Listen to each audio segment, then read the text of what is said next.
You will find a Tamil person, he will tell you, I speak 10 languages. You'll be like,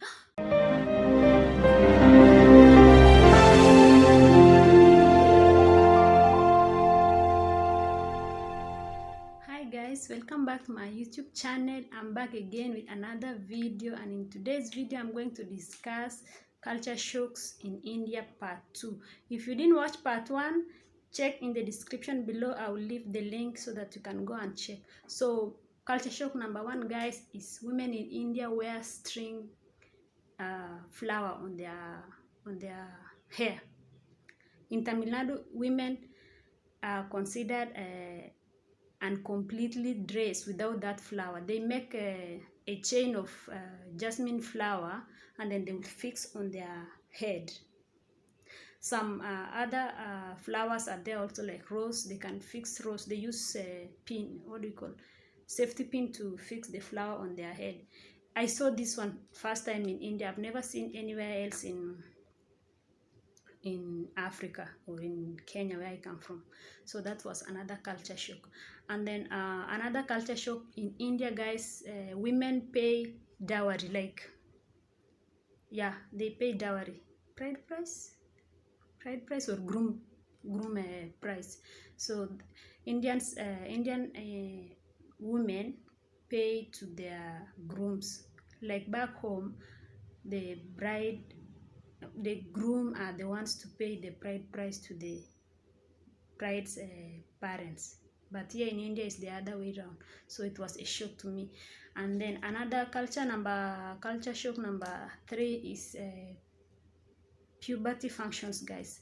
Here in India, when girls reach puberty, like they pass that childhood stage to puberty, they have function. They have a ritual, traditional function that they celebrate for them. And that function, it's a big function, like a mini wedding. Like the girl is dressed nicely. They will do makeup, like just the same way they will do to the bride during wedding. They will wear expensive saris or half saris, and then the family members will shower the girl with the gifts and all. Like, it's more like a wedding exactly, but it's a puberty ceremony. In Kenya, or where I come from, I've never seen such, but here in India is the first place I saw puberty festival, something like that. Culture shock number 4, guys, is asking for change in India. Guys, if you go to shops in India, maybe let's say you buy something of how much? Let's say 210 rupees, and then you hand over a note of okay, let's say you buy something of 110 rupees, and then you give them 200 note. They will ask you for change. They're the ones supposed to give you 90 rupees, right? But they will ask you for 10 rupees, so that they will give you 100 rupees, that round figure. So they normally ask, change, do you have 10 rupees change? So when I came newly, I was surprised. Why? Well, I don't have. Why are you asking for change? Like, you know, if it's your first time to experience that, you will be thinking that the money you gave to them is not enough to purchase what you purchase. So you will be arguing like, I gave you 200 and what I bought is 110. Why are you asking for more money? But actually what they are trying to do is to give you a round figure, like 100. If you give them 110, then they will give you 100 if you give them 200. So that's it. So that one, it doesn't happen in Africa. In Africa, if you give 1,000 rupees and you buy something of 90, they will give you balance. Even if it's 1 rupee, they will give you. Here you have to, like, they make sure that they give you a round figure, which is also good, no? So another culture shock number 5 is, guys, being given different directions. At times you might get lost, or you ask someone direction, right? Here, if you ask someone direction, instead of the person telling you I don't know, they will prefer to tell you wrong direction. I don't know whether they do it by choice, or they just guess, or maybe they think they know and they don't know. I don't really understand, but it happens. If you ask someone direction, they will show you, go this side. When you go that direction, you might find out that you are lost, and then you ask another person, another person will tell you, you just left the place where you are coming from, and you will be confused. Was the other one lying, or was this one lying? I don't know. They really find it difficult to tell you. I don't know the direction. They will just tell you, they'll just show you, go like this, left, right, so you will follow. Thank God for the Google map though.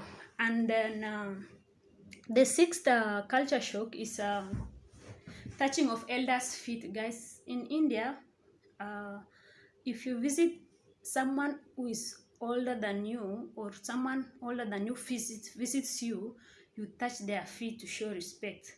So you bend over and touch their feet to show that you respect them, and in return the elder person will use their right hand and touch your head to bless you. So that one is, I've never seen in Kenya. I saw it for the first time here. So that's a shock, another shock. The seventh one, guys, we know all over we have a transgender, right? But back home, I think they are there, but maybe because some people still hide them, they are ashamed of revealing that they are trans. But here in India, there are many. I was in shock. Like, if you enter train in India, you must come across some. There are so many, like many of them, really many. Back home, I never see, but I'm not saying they're not there. They are there, but few. And if there are many, maybe they are hiding, because here in India they are free. They are considered as third gender. Yeah, third gender, transgender. So they are always in the train, mostly in train stations, begging for money, because I don't know. I don't understand why they normally like being in train station and in the trains most of the time. Another culture shock, number 8, guys. Is it number 8? Yeah, number 8. Indians measure direction. Not direction. Indians measure distance in time. They don't measure distance in kilometers or meters. If you happen to ask Indian distance between a place and another place, they will tell you either 2 minutes, 5 minutes, 10 minutes. So they can't tell you distance in kilometers or such. So when I came newly to India, if you ask someone how far is Coimbatore from Erode, they will tell you 2 hours, 2 hours by bus. Then you will be like, 2 hours, that means they just measure distance in time. So I'm used to it. I don't even bother about kilometers also, but time. Even if it's a long distance, they will tell you by train 2 days, by flight 2 hours. Like, they use time to measure distance. So it was a shock to me. Back home we use kilometers, meters, and that, like that. And then culture shock number 9 is in India, guys. There's a lot of festivals and public holidays. So many. You can even find a festival that lasts for even up to 10 days. Like in Tamil Nadu, we have Pongal. Is it January or February, something like between there.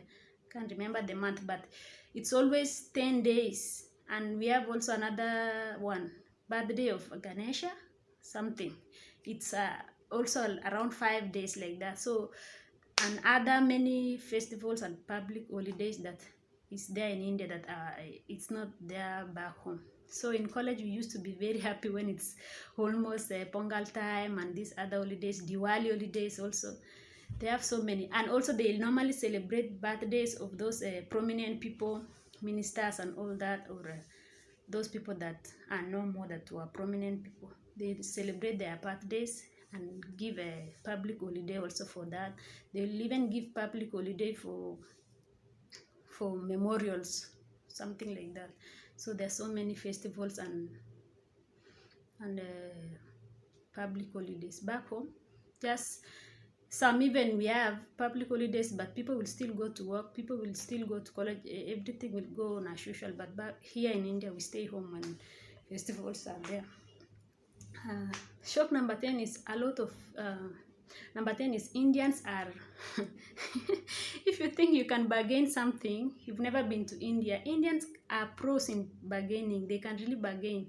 I thought I can bargain, but I'm not a match to any Indian person. They can really, really bargain. They are good in bargaining, really good. So another shock is most Indian, they speak a lot of languages, like many languages. They are multilingual. You will find a Tamil person, he will tell you, I speak 10 languages. You'll be like, "Ah, how many languages? 10.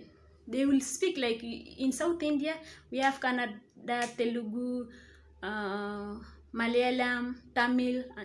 Some will speak Hindi, English. Some will speak other states' languages. So you will be surprised. How did they know? Actually, Indian languages, they have some. They are related. So I think it's easy for them to learn each other's languages. In Africa, you rarely find someone knowing more than 3 languages. It's difficult. It's rare. So in India, they speak a lot of languages. One person speaking about 10 languages. So they learn language so fast. Culture shock number 12 is there are more bikes than cars in India.